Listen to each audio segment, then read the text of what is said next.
भारत के हैं, हम भारत से हैं, हम भारत के हैं, हम भारत से हैं, हम एक हैं, एक रहेंगे, ना बटे हैं ना बटने दे।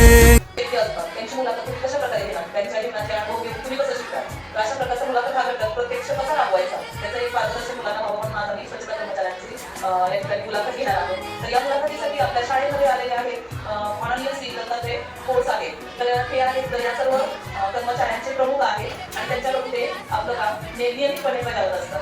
तर अशाच प्रकारे आज आपल्याकडे सफाई कर्मचारी म्हणून या ठिकाणी सौ कमल शंकर फुलार मॅडम, सौ सुशीला सरोदे मॅडम, सौ सपना गायकवाड मॅडम, सौ सुजाता सरोदे मॅडम, सौ अश्विनी सरोदे मॅडम, सौ नलिनी गायकवाड मॅडम, सौ मीरा पवार मॅडम, सौ सिंधुताई कांबळे मॅडम आणि सौ विमल दिलीप अवनावे मॅडम, अशा या सर्व कर्मचारी वर्गाचे आपल्या शाळेतर्फे आपल्या वर्गातर्फे मनापासून कौतुक आणि स्वागत सुद्धा.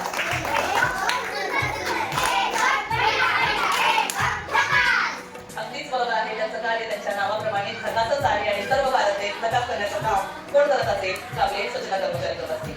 आणि खऱ्या अर्थाने पुरस्कार प्राप्त व्यक्ती असते की स्वच्छता टेबलला जाऊन आपण काम करतो आणि ती स्वच्छता करण्याचं धारिष्ट्य कोणामध्येही नसतं. घरातली घाण काढताना आपल्याला नको होतं. तुम्ही ते काम अगदी प्रेमाने आणि नियमितपणे करता, याचमुळे तुम्ही पुरस्कारासाठी खरंच पात्र आहात. तर या ठिकाणी आमचे काही चिमुकली मुलं आहेत, तुम्हाला काही प्रश्न विचारणार आहेत. तरी पण मला एक प्रश्न त्यांना विचारायला वाटतोय सर. तर स्वच्छता कर्मचारी नियुक्त करताना काही शैक्षणिक आधारता या ठिकाणी तुम्ही देता का?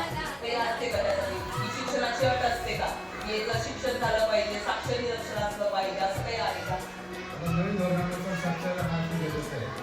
कारण की स्वच्छता कर्मचारी काम करताना जर काही नियम असतात त्या नियमाच्या पायबंदी होऊ नये किंवा त्याला नियम कळावे त्यामुळे साक्षर असणे गरजेचं आहे. कामाची वेळ किती आहे? सांगा ताई तुम्ही. कोण सांगणार या? हां, हाच वर कर. आणखीन थोडं विस्तृत सांगा बरं. कधी कधी तुम्हाला जास्त वेळ काम करावं लागतं काय?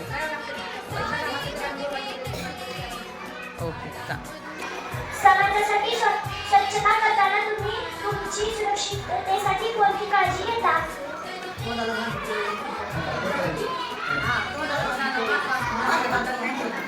उभं राहून बोला ना.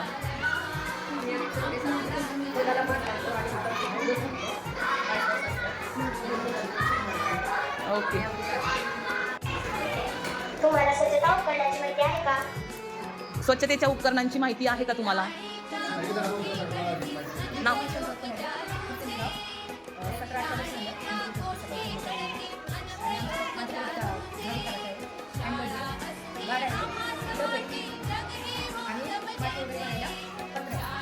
आणखीन काही आधुनिक तंत्रज्ञान आलेत का?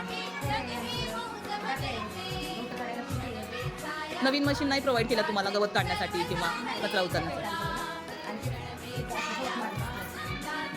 ठीक, चालेल, धन्यवाद. कचऱ्याचा प्रवास कसा होता? नीट विचार परत एकदा. कचऱ्याचा प्रवास कसा होता? कचऱ्याचा प्रवास कसा सुरू होतो आणि कुठे संपतो असं त्याला विचारायचंय. कोण सांगू शकेल? कचरा कुठून सुरू होतो आणि कुठे संपतो? नाही, तुम्ही कचऱ्याची विल्हेवाट म्हणजे कचरा सांगा ना, सांगा.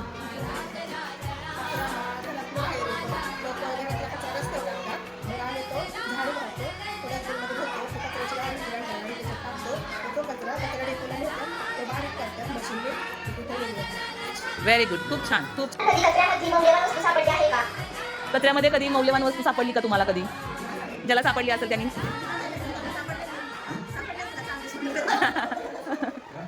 सांगा ना. अनुभव सांगायचा आपल्याला. सापडतं असं काही नाही की मिळत असं नाही. अच्छा,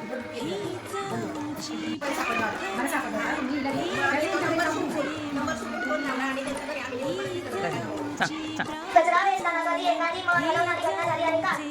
कचरा वेचताना कधी एखादी अशी घटना घडली आहे का की तुमचं मन हलवलं, तुम्हाला पोटात चावल्यासारखं झालं, वाईट वाटलं, दुःख झालं, वेदना झाल्या, असं कधी झालंय का की कचऱ्यामध्ये लहान बाळं टाकतात आणि ते बघितल्यानंतर वाईट वाटतं?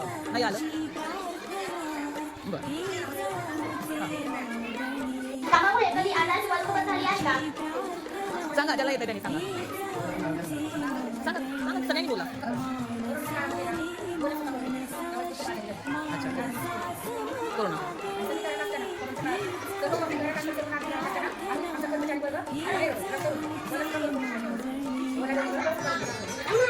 तुमच्या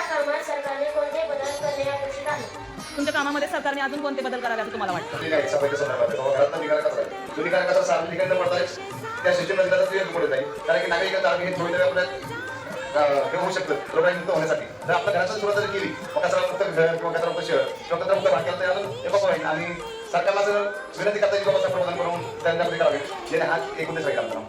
आणि आणि पुढे म्हणते सगळे केले पाहिजे. नागरिकांनी सुका कचरा वेगळा ठेवला पाहिजे, ओला वेगळा ठेवला पाहिजे तर आपलं शहर सजावून सगळं होऊ शकतं. त्याच्या लोकांना केव्हाही कुठेही बसू शकते. बरोबर. असा विषय आहे. तुम्ही तुमच्या मिळणाऱ्या मानधनात समाधानी आहात का? तुम्हाला मिळणाऱ्या मानधनात पगारात तुम्ही समाधानी आहात का असा प्रश्न आहे. सांगा. जे काही आम्हाला अपेक्षित आहे जेव्हा सरकारने आमचे बंद केले तो आम्हाला द्यावा एवढंच आमची इच्छा आहे. बाकी आम्ही थँक्यू. नागरिकांना कोणता संदेश द्या? आणि सुकाच्या केल्यानंतर खूपच छान होईल. सोपं आहे आणि तो गाडीतच टाकावा. आता कुठं पॉईंट दिसलं की तिथे टाकून जातात, रस्त्यात टाकून जातात आणि पुढे झाडून मागं पाणी मागं पिशव्या सोडून जातात. मोठे मोठे कुत्री मांजरं रस्त्यावर टाकून जातात. आम्ही पण माणसं आहेत ना. स्वतःची काळजी घ्या, नागरिकांची काळजी घ्या. आपल्या गावी स्वतःची काळजी घेऊन घ्या तेवढंच प्रकृतीला चांगलं. माझं असं सांगणं असेल नागरिकांना की रस्त्यावर गैरवर्तन करू नये, थुंकू नये, नाही का, शौचालय उघडं ठेवू नये हे माझं म्हणणं आहे. छान छान. हे नवीन गायकवाड मग किती लोकांनी नाही का कचरा रोड टाकू नये, कपडे टाकतात, पिशव्या टाकतात. आपण पुढे जाणं केलं तर ते मागे टाकतात. त्यांना सांगितलं तरी ते नाही का पुढे निघून जातात. असं नागरिकांनी पुढे कचरा टाकू नये. आम्ही सांगतो की नाही का ऐकत नाही पण ते ऐकत नाही. हॅलो, अश्विनी सरोदे.